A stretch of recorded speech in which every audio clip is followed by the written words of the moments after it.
नमस्कार दोस्तों, स्वागत है आप सभी का डिफेंस स्कोप पर, जहां हम बात करते हैं भारत के मिलिट्री अचीवमेंट्स, डिफेंस अपडेट्स और स्ट्रेटेजिक पार्टनरशिप के बारे में।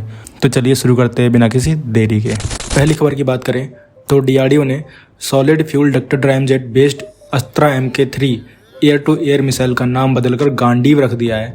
ये मिसाइल 220 kg वेट की है और 340 किलोमीटर प्लस की रेंज कवर कर सकती है। इसका नाम महाभारत के अर्जुन के धनुष गांडीव पर रखा गया है। ये missile high speed aerial threats को बियॉन्ड विजुअल रेंज तक इंटरसेप्ट करने के लिए डिजाइन की गई है, जिससे भारत के फाइटर जेट्स और भी डेडली बन जाएंगे।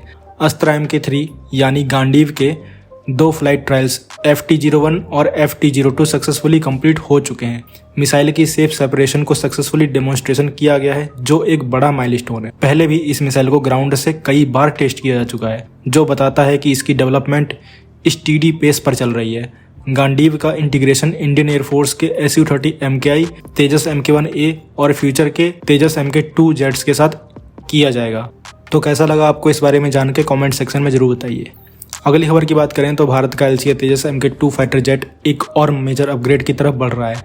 अब इसमें एक retractable in flight refuelling system लगाया जाएगा, जिससे इसका कॉम्बैट रेडियस और एंडोरेंस बढ़ जाएगी। ये अपग्रेड लास्ट मंथ फरवरी 2025 में अप्रूव हुआ है और इसके लिए एक असेंबली जिग बनाने की तैयारी चल रही है।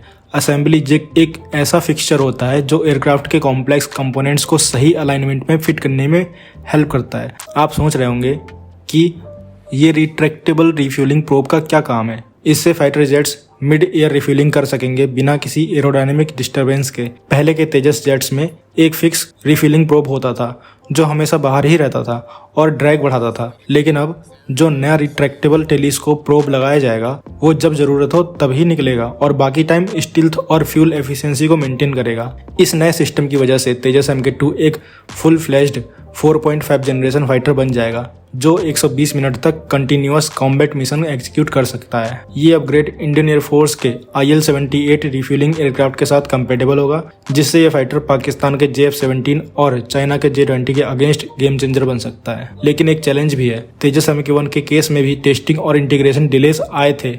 गवर्नमेंट इस बार पहले से ही प्रोएक्टिव अप्रोच ले रही है ताकि तेजस Mk2 जल्दी रेडी हो जाए। पहला प्रोटोटाइप ऑलरेडी 55% कंप्लीट हो चुका है और GE414 इंजन 2025 के एंड तक भारत पहुंचने वाले हैं। अगर सब कुछ टाइम पर रहा तो तेजस Mk2 का पहला फ्लाइट टेस्ट 2026 में हो सकता है और 2028 तक ये ऑपरेशनल हो सकता है। तो क्या कहेंगे आप इस खबर के बारे में कमेंट सेक्शन में जरूर बताइए। अगली खबर की बात करें तो डीआरडीओ एक revolutionary air launched swarm drone system develop कर रहा है, जो इंडियन नेवी के बोइंग P-8I एयरक्राफ्ट से लॉन्च किया जाएगा। ये anti radiation combat swarm drones specially design किए गए हैं एनिमी शिप्स के ऑनबोर्ड रडार्स और इलेक्ट्रॉनिक सिस्टम्स को डिसरप्ट करने के लिए। समझने के लिए एक सिंपल एग्जांपल लेते हैं। अगर एक एनिमी वॉरशिप इंडियन वाटर में घुसने की कोशिश करे तो P-8I एयरक्राफ्ट से ये 8.5 kg के लाइटवेट ड्रोन्स ड्रॉप किए जाएंगे। ये ड्रोन्स AI ड्रिवन होते हैं और रडार और मिसाइल गाइडेंस सिस्टम को चुपके से लोकेट करके उनको डिस्ट्रॉय कर सकते हैं। सबसे बड़ी बात, ये ट्रेडिशनल एंटी रेडिएशन मिसाइल से अलग है, क्योंकि मिसाइल्स एक बार लॉन्च हो जाए तो वापस कंट्रोल नहीं किया जा सकता। लेकिन ये AI पावर्ड स्वार्म ड्रोन्स एक दूसरे से कम्युनिकेट करके कोऑर्डिनेटेड अटैक कर सकते हैं। इन ड्रोन्स का रेंज 150 किलोमीटर तक होगा और इनका real time communication range 220 kilometre तक होगा। ये पैरासूट के थ्रू रिलीज होंगे, जिससे ये एनिमी रडार्स को पिन पॉइंट कर सके और उसके बाद अटैक करें। तो क्या कहेंगे आप इस खबर के बारे में कमेंट सेक्शन में जरूर बताइए। अगली खबर की बात करें तो इंडिया यूरोड्रोन प्रोग्राम में ऑब्जर्वर के रूप में शामिल हो चुका है और अब एयरबस भारत के साथ एक और मेजर कोलैबोरेशन की कोशिश कर रहा है, विंगमैन कॉम्बैट ड्रोन प्रोग्राम। ये विंगमैन ड्रोन बेसिकली एक फाइटर जेट की तरह होगा जो मैन्ड एयरक्राफ्ट के साथ फ्लाई करेगा।